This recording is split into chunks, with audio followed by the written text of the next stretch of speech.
Welcome to John's Tarot. This isn't fortune telling, it isn't prediction, and it isn't about escaping the ordinary. This is a space where we slow down long enough to notice structure in our lives, in our history, and in ourselves. The symbols don't tell us what to do, they give us a place to land for meeting. And here we explore the maps. Tarot, the I Ching, the runes, not as authorities, but as mirrors. What emerges is already there. We're just learning to see it more clearly. If you're walking your own path of integration, if you're caring less than you used to, or if you're simply curious about how structure becomes alive, you're in the right place. Let's begin. Hello. Thank you very much, and welcome to John's Tarot. I hope you all had a great week. I'm happy to join you again this week, and welcome to you from wherever in the world you may be listening. Today I'm going to continue. This is episode 3 on how to view the world differently using symbolic systems. And today I'm going to talk a little bit about symbolic systems again. I have a little intro I've prepared.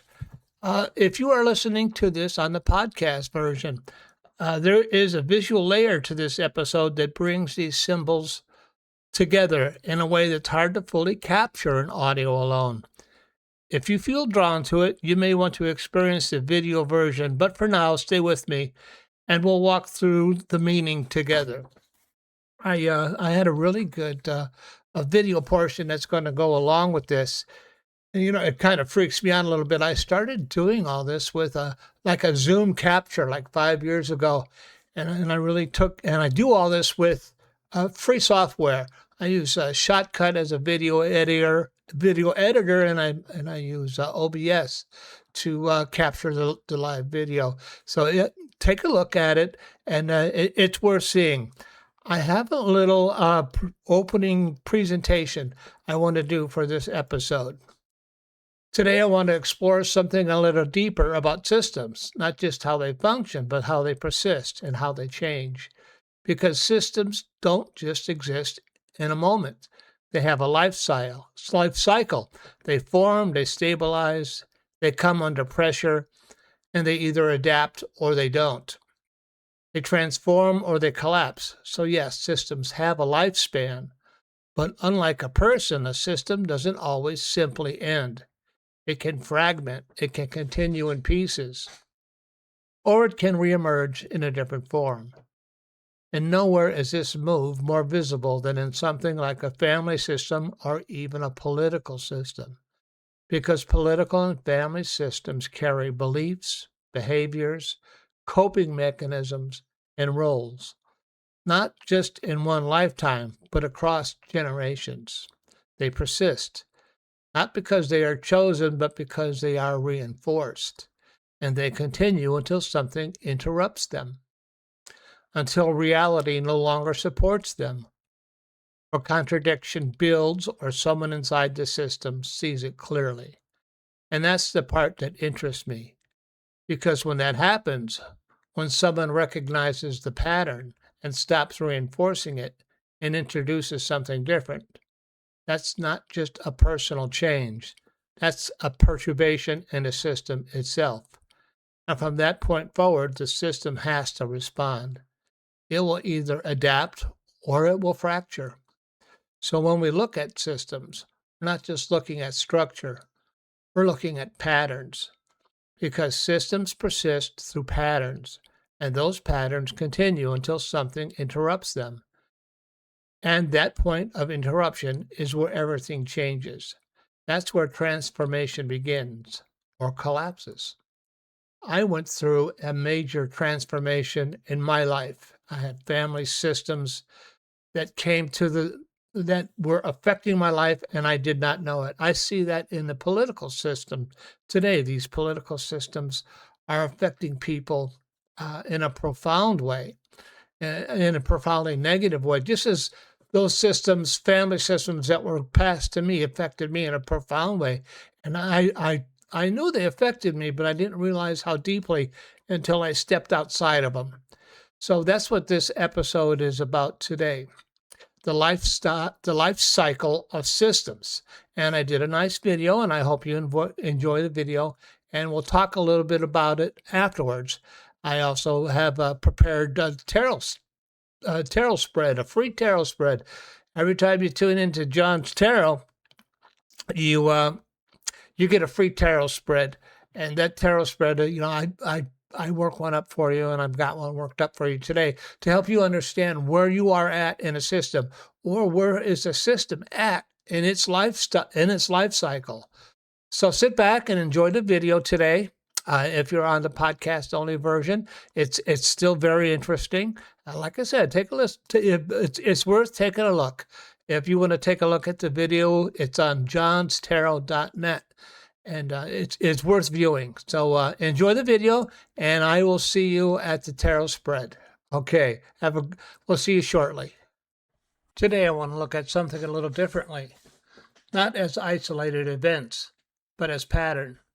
A pattern that shows up in systems, in organizations, in relationships, and even internally.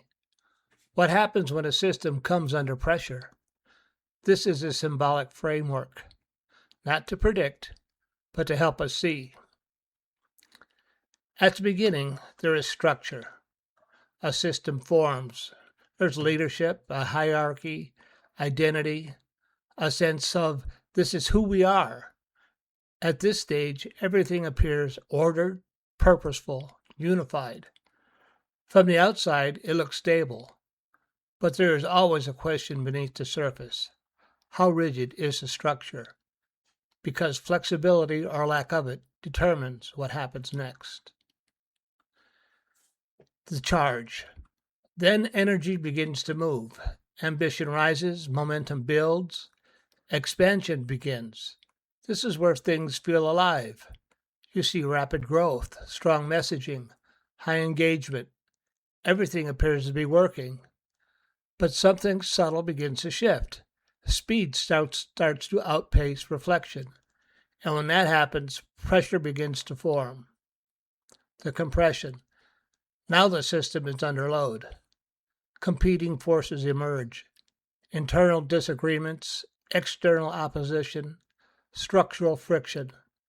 This is where tension becomes visible, and the system reaches a critical point. It must adapt or rigidify. If it adapts, it adjusts, it self-corrects.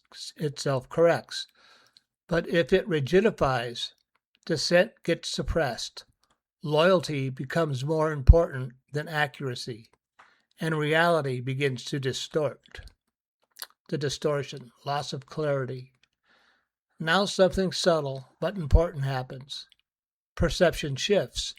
Narratives begin to replace facts. Confusion increases. Decisions become reactive. From the inside, everything still feels justified. But from the outside, the cracks are visible. This is where the system becomes vulnerable, even if it doesn't recognize it yet. The perturbation, the trigger event. And then something enters the field, a disturbance. It could be an investigation, a contradiction, a whistleblower, or public exposure. This is what we call the perturbation. And here's the key. The event itself is usually not the cause. It is the reveal. It exposes what the system could no longer hold together. The cascade, system reaction. Once the exposure begins, things move quickly. Multiple issues surface. Positions shift. Alliances change. Unraveling accelerates. This is the network effect. One node fails, pressure redistributes, other nodes begin to fail, and what once appeared stable begins to come apart. The exposure, truth surfaces. Now comes clarity, but not easy clarity. Reputations collapse, hidden dynamics become visible, consequences begin to land. the illusion can no longer hold, and what was once managed is now exposed. The reorganization aftermath. At this point, the system reaches its end or its transformation. It will either dissolve, restructure, or reemerge in a new form. This is the completion of the cycle, not an ending, but a reset. So when I look at systems now, I don't just ask what happened. I asked, what stage of the cycle am I looking at? Because once you begin to see this pattern, you realize these events are not random. They follow a structure. And if you can see that structure, you begin to understand what is real and what is being presented. Thanks for being here, and we'll continue building on this one layer at a time. Well, I hope you enjoyed the video. It was interesting, like I said, it was an interesting transformation for me, going from, I could see the difference over 5 years, and I'm definitely improving in my video making. I have a long ways to go, but it's been interesting. So today's tarot reading, and it's a 5-card reading, and how to find out where are you in a system, where do you exist within a system, or how is a system growing, where is the system at in its life cycle. So the first card will be your current position in the system, how you are situated right now. Are you the observer, disruptor, stabilizer, the builder? The nature of the system itself. Is it rigid? Is it adaptive? Is it stressed? Is it receptive? Is it fragmented? And then what is the system asking of you? Where alignment exists or doesn't? And a likely system response. If you continue as you are, how will the system react? And and then the final one, your optimal way of knowing within it. Your optional way of moving within it, not control, but navigation. Because I see life as like I talked about last week, as like moving in a river, in a stream, and I see these systems as doing that, as helping you move. Where's my position at in the river, in the stream of life, and how can I position myself to take most advantage of the current of life? So sometimes I want to understand where I am at in the system. So let's go ahead and do a little tarot reading. My ability to read tarot is a gift, an expression of divine love. So, the system. What system am I going to look at? Well, what system am I going to look at? My current position. Oh, if I look at the current political system, this doesn't take a tarot card. This doesn't take a tarot reading.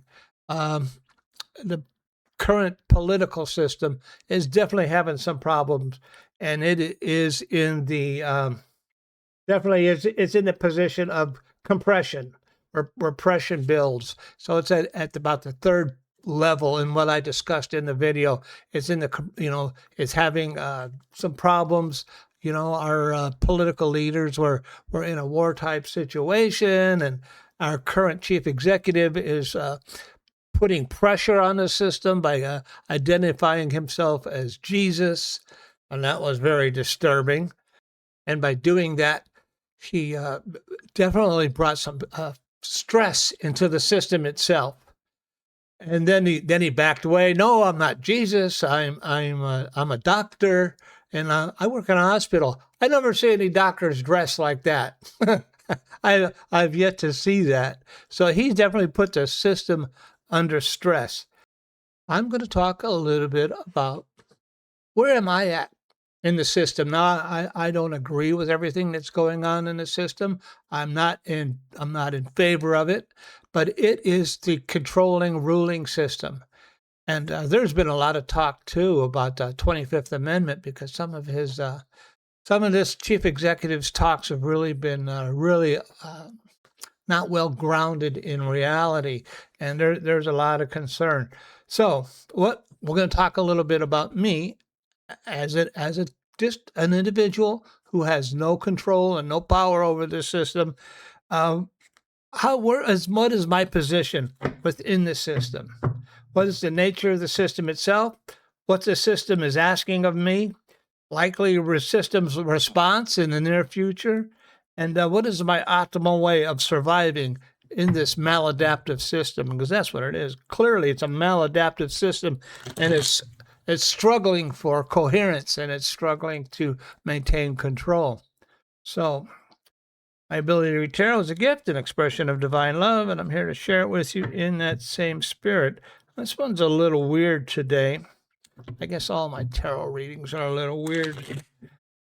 So, where am I at? What is my position in this system? Am I the observer, the disruptor, a stabilizer, the builder? That'll be the first card. What is my position in this system? And I'm talking about political system. What is my position within this system?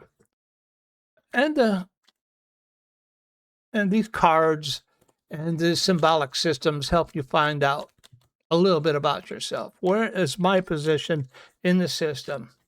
What is the nature of the system? What the system is asking of me?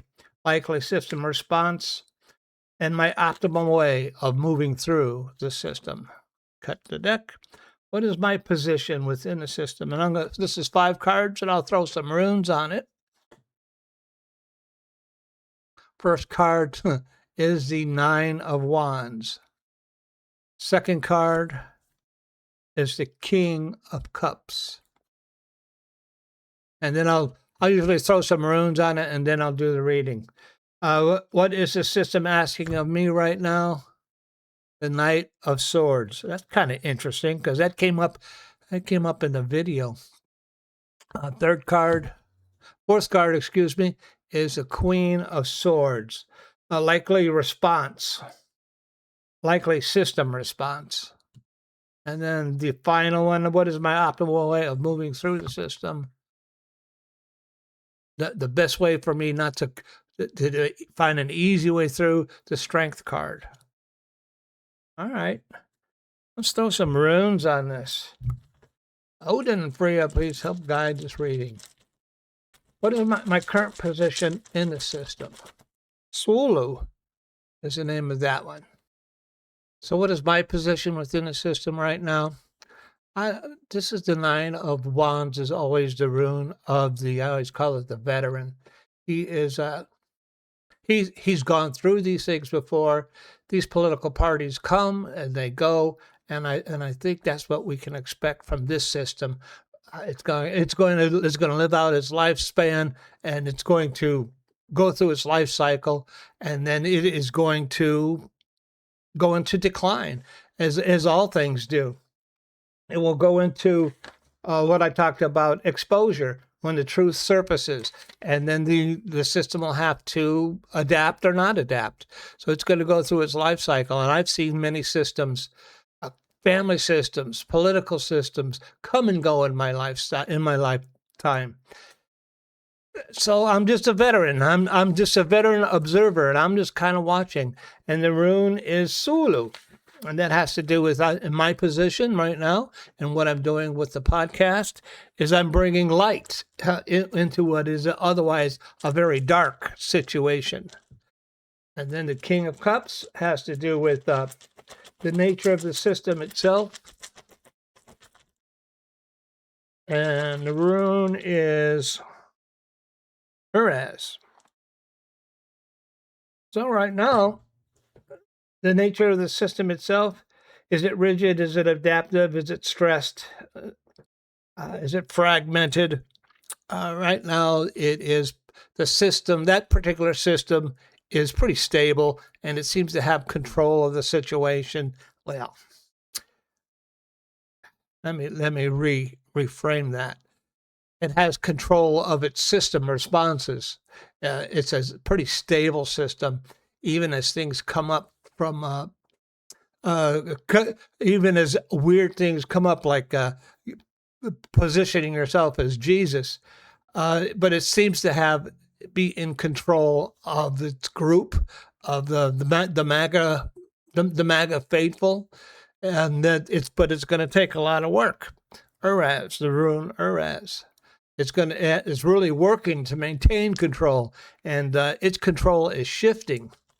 And then what is the system asking of you?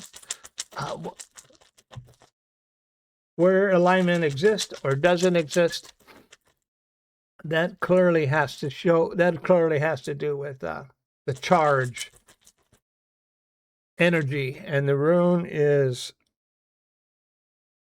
Iwas. It's kind of interesting. The tarot is telling me that the system, the system is more in charge. It's more in moving forward. The problem with the way it's moving forward, trying to move forward rapidly, and I have the rune, the rune Iwas underneath there. It has to do with like a horse and the noble movement of a horse. So the system is moving forward rapidly with its plans as if on a horse.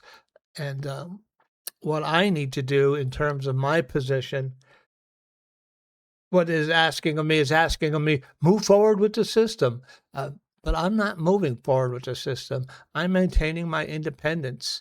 I'm maintaining my own judgment. And that is the noble way for me to move forward. And just let the system do what it's going to do, because I'm not going to be able to change it. Likely system response, how the system reacts. Queen of Swords. And that usually has to do with independence. The system is moving forward independently. And like what we're stuck with over there in Iran, that nobody is joining in to help us. Nobody's going to join in to help this system because its system started this thing on its own. It's going to have to get out of this system on its own. And if it continues as it is, the rune is called Gabo. And that usually has to do with partnerships. Reflects back to me. How do I move through this? I have to maintain my independence. The Queen of Swords. I have to realize that not a lot of people are going to agree with me, and that I am in partnership with the deity Gabo. That's the interpretation of that. And what is my optimal way of dealing with this system? The Strength card, and the rune is called Ansus. And then I need to maintain control over my emotions, my ego, my anger, my frustration. I need to maintain control over that. You see the woman over there, the Strength card, with the infinity sign over her head, and with her hand in the lion's mouth. And that's kind of like where we are, at least where I am in relation to this system. I need to maintain control, not my ego get away from me, not let my anger control my situations, and listen, and listen for possible outcomes from sources I may not expect. The runes are a source. The tarot is a source. Sources of information that I may not expect to see what's going to happen to the system in the long run. I think that's going to wrap it up. It's going to be very short for me today. Goodbye, Professor Marvel, and thanks a lot. Well, it was my pleasure. As I look through this, what am my position within the system? I'm going to go ahead and run through this really quickly. The Nine of Wands. I'm a veteran. I've seen this happen a lot. I'm bringing light over darkness. I'm bringing light to a dark situation. The system itself has to do with the nature of the system itself. It sees itself as in control, and I need to remain in control of my emotions, of my feelings, and I am remaining in control, but it's taken work. Whereas the third card has to do with the system is asking of me. I'm not going to let it run away with my emotions. I'm not going to let it charge me. And I'm going to maintain dignity and ride through this slowly. And I'm going to and then the Queen of Swords, I am going to remain independent no matter what the system is requiring of others. I'm going to maintain my own thoughts, my own emotions, and I'm going to do it independently. But though I think I'm doing it independently, I do have Gabo. I'm being a partnership with the deity. And then the final outcome, what is my path during all this? And that is the strength card. Man, I'm just going to hang on. I'm just going to hang on, and I am not going to let my emotions run away. I'm going to remain calm. I'm going to let the system do what it does. It has its own life cycle, and I could see that. The rune is called Ensus, and it's going to have its own life cycle. It's going to have, but right now, it's not at the end. It's like at the third stage, moving into the fourth stage. It's fragmenting, but it's very slowly. You can see cracks, but it's not changing. And my symbolic systems have revealed that to me. So that's going to be it for this week. Until next week, be careful, be cool, be kind. And remember, have courage, find faith, and I will see you all next week. Okay, bye-bye.